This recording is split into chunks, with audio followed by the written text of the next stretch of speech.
Hey guys, it's time for another water jug penetration test with the 8mm Mauser. And I'm going to be using another hand load this time, which is going to be the Nosler 180 grain ballistic tip. This is the box that the projectiles come in. And here's a look at one of the projectiles itself. This is my hand load right here. And this is the 180 grain ballistic tip. And for anybody who's interested, this is the exact load I'm going to be using. And according to the data I was using, these bullets should be coming in right around 2,750 feet per second. And that will give us 3,023 foot-pounds of energy. And also, we'll be shooting from about 12 yards away.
Here's the results from the 180 grain ballistic tip.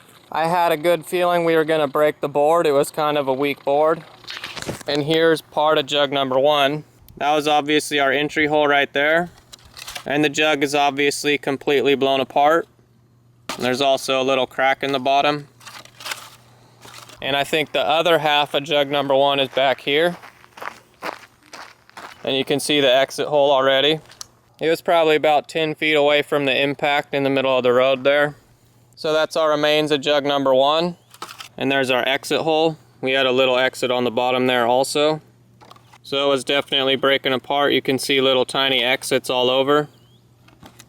And then jug number two is right here. Probably about 6 feet from the impact area. And that was our entry hole. You can see that same little hole that we had an exit of on the back of jug number one. And the bullet looks like it was expanded pretty good at this point. Still did a lot of damage to number two, split it open all the way. It's just barely together right there. And then we had an exit hole right here. So that was our exit hole on jug number two. Once again, you can see little holes all around it.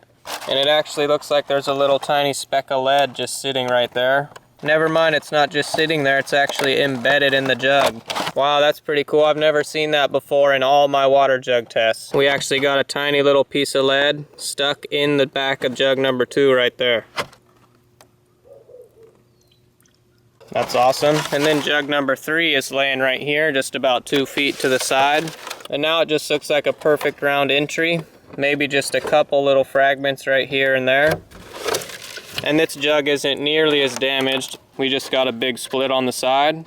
And there's a couple little tiny lead fragments in the bottom there, floating in the water. And that was our exit on jug number three. And then jug number four is still just sitting right here. But we got an entry into it.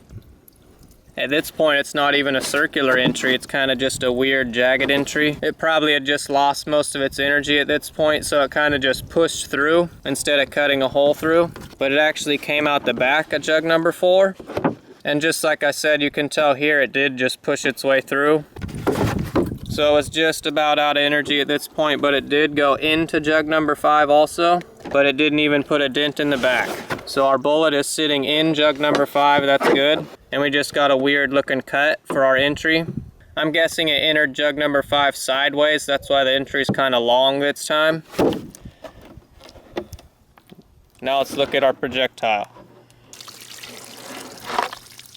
And here's the projectile, or pieces of projectile that came out of jug number five. We have the base of our lead core right here. That's pretty neat looking. And our copper jacket right here, which is peeled back almost all the way. That's the base of the bullet, completely emptied of its lead, and that's all that remains of that.